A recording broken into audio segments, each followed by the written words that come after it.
से 250 साल पहले पूरे भारत देश में बेटियों को पढ़ने का अधिकार नहीं था, बेटियां पढ़ नहीं सकती थी। माता सावित्रीबाई फुले और ज्योतिबा फुले जी के साथ में माता सावित्रीबाई फुले ने महाराष्ट्र में शिक्षा की क्रांति लाने का काम किया। और हम कह सकते हैं जब मेरी माता को ज्योतिबा फुले जी ने पढ़ा के तैयार किया, माता सावित्रीबाई फुले महाराष्ट्र में बेटियों को पढ़ाने जाती थी तो ये सामंती लोग, कोई पत्थर फेंकता था, कोई कीचड़ फेंकता था। हद तो तब हो गई जब मेरी माता के ऊपर कुछ लोगों ने पत्थर से घायल तक करने का काम किया। लेकिन मेरी माता का प्रण था कि मैं भारत देश की बेटियों को पढ़ाने का काम करूंगी।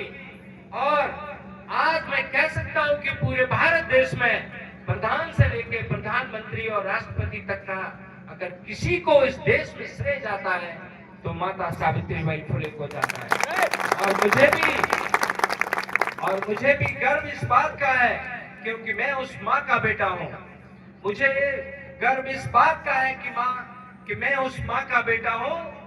2024 में ये भाजपा वाले लोगों ने तो मुझे रोक दिया, भले संसद में जाने से रोक दिया, लेकिन मुझे पूरा भरोसा है। और जब मैंने इतिहास उठा के देखा, इतिहास में जहां मैं भगवान गौतम बुद्ध में मेरी अपार आस्था है, बाबा साहब भीमराव अंबेडकर का मैं दीवाना हूं।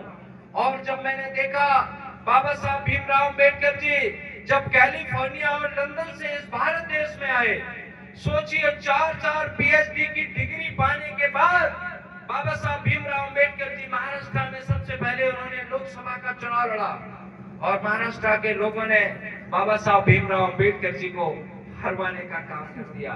और जब 2024 में बाबा साहब भीमराव अंबेडकर जी को जब मैंने देखा, जब बाबा साहब भीमराव अंबेडकर को लोगों ने हराने का काम कर दिया, तो डॉक्टर नवल किशोर पहली बार में कैसे बनता, मैं कह सकता हूँ। और इसके बाद में बाबा साहब भीमराव अंबेडकर जी पश्चिमी बंगाल की धरती से लोकसभा का चुनाव लड़े और देश में कानून मंत्री बनकर इस देश में भारत का संविधान लिखने का काम कर दिया। मुझे भी पूरा भरोसा है कि आने वाले समय में 2027 में मैं आप सबसे भी अनुरोध करूंगा कि आज पूरे उत्तर प्रदेश के साथ पूरे भारत देश में ये भारतीय जनता पार्टी के लोगों से कोई लड़ने का अगर काम कर रहा है तो आदरणीय राष्ट्रीय अध्यक्ष अखिलेश यादव जी कर रहे हैं।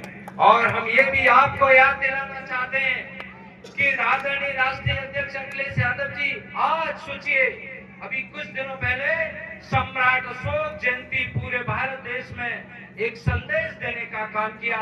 मेरे छोटे से अनुरोध पर लखनऊ के डॉक्टर राम मनोहर लोहिया सभागार में सम्राट अशोक जयंती मनाने के साथ में पूरे भारत देश में गाने का काम किया।